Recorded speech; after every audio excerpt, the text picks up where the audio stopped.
Mr. Rubin, what are your expectations from the upcoming Armenian parliamentary elections? Well, thank you for that question. I think our expectations are very high.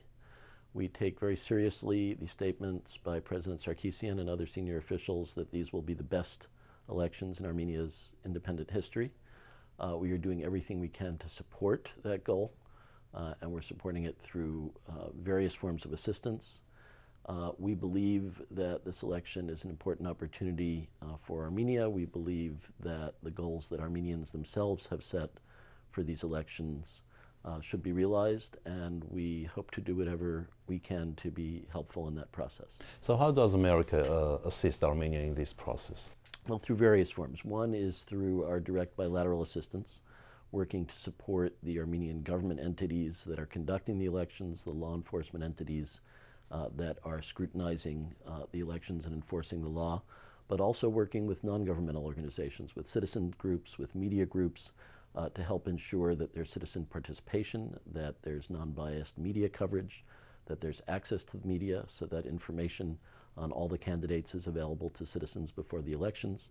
We're also working on a multilateral basis through the OSCE to support the international election observer missions and the other international election support missions that are already coming into place before the elections. What if the expectations do not come true? Well, I want to say, first of all, we are very optimistic that they will come true. As I said, we take very, very seriously the President's declared intentions, but also I will say we are very encouraged by progress that we've seen, concrete progress. So these are not just words. We have seen diversity of opinion in media that I think is the greatest ever before an election. We have also seen real steps taken by the Election Commission, by electoral officials to ensure access to the polls. We have had multiple reports from different parts of Armenia on concrete improvements. So I think we are hopeful that these objectives can be achieved, and I think we're going to look very, very positively at it going forward. The very recent report of Freedom House on press freedoms in countries again rates for several years already, it rates Armenia as not free, media is not free. Some say that this is a reflection of a democratic process. If there is no free media, there is no democracy, real democracy, and maybe there is no fair and free elections. Well, sure. Well, I think we've very frequently in the past spoken about, first of all, areas where we believe media freedom could be improved in Armenia. That's addressed every year in our annual human rights report on Armenia, and this year's should be coming out soon, and we expect actually to address that in some detail. Obviously, there are areas for improvement. There are areas that year to year we have followed. There are areas where there's been a clear improvement, and going into these elections, one of the things that we think is noteworthy is the fact that the observers who've been monitoring the media say that there is more access, that there is more diversity of reporting, but also that you have the new media, that you have the new electronic media, where there's a much greater diversity of opinion going beyond the traditional sources like television and radio and newspapers. So I think I would sum it up by saying we certainly think there are areas for improvement. We are working and actually contributing directly to efforts to improve that. We have been for many years through our assistance programs. We work also to help train journalists and to work with Armenian media outlets to help them expand their access.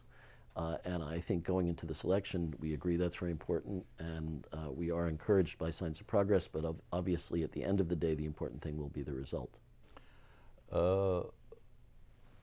About Nagorno-Karabakh peace process, do you think that after the elections this process will stop or slow down? Or if yes, usually such a thing happens after each election. If yes, what can America do for speeding it up? Well, we're very committed to the process. Obviously, this has been a long, difficult process. Obviously, we don't have success yet to report in this process, but we think it's very important not to allow individual developments to derail progress forward. We're encouraged by the consistent public statements of commitment to the process that we have from President Sarkisian, from the government, consistently, and we think that's very positive. We think, honestly, that we can't allow individual developments to either slow down or delay the progress in having the sides meet and talk and as a co-chair country of the OSCE Minsk Group, we will be doing everything we can, and from the most senior level on down in our government, to support that.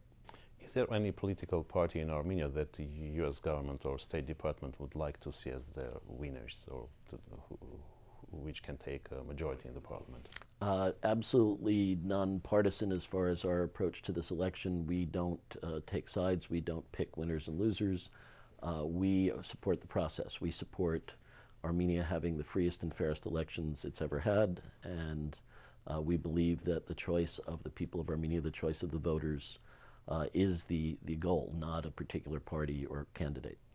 Maybe the same question as Nagorno-Karabakh. What about Armenia-Turkish relationship process? It has almost stopped.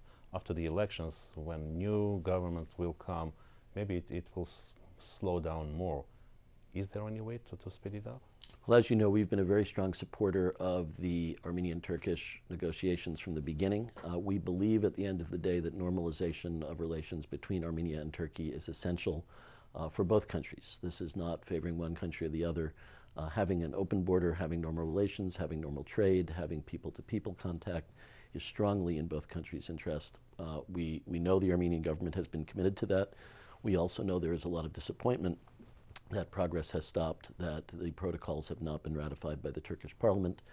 We believe they should be ratified. We believe that the basic outlines of the agreement are not only valid, but they are very positive and would greatly benefit both countries. We consistently speak to that in our meetings, both with Armenian officials and Turkish officials. We'll continue to do that.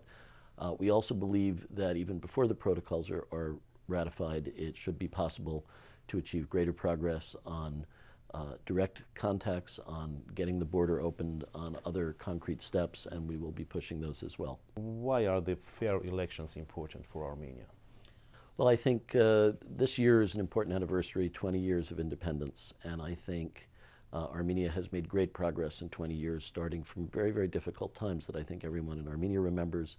And personally, as someone who worked to establish relations with independent Armenia at the very beginning, I remember how difficult things were after the earthquake, in the early years of establishing independence. I think looking back 20 years, there's a lot to celebrate and a lot to be positive about, but there still are many areas where there's work to be done.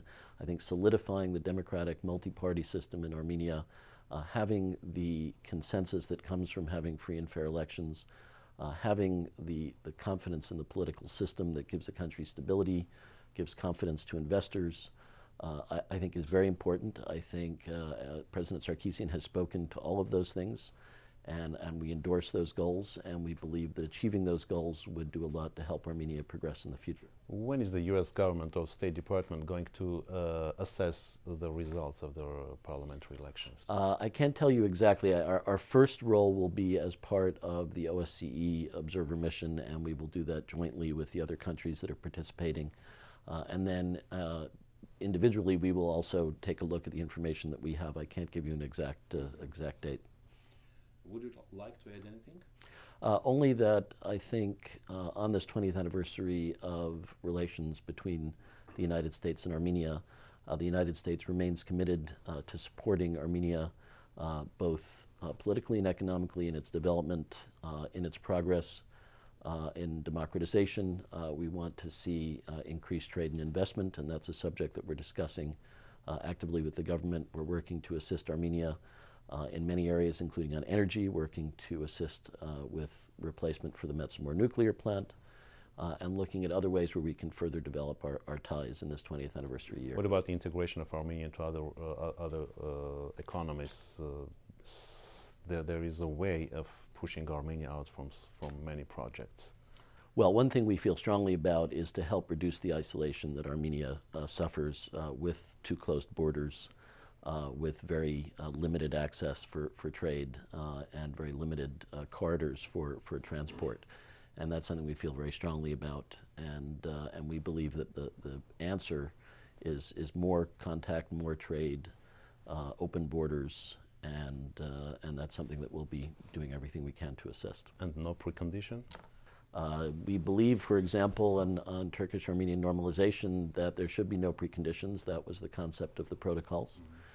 We believe that that stands, that will then assist toward resolving other problems. That was the whole concept of the negotiation, and we do believe that stands. Mr. Rubin, thank you very much. Thank you very much for your time. Thanks.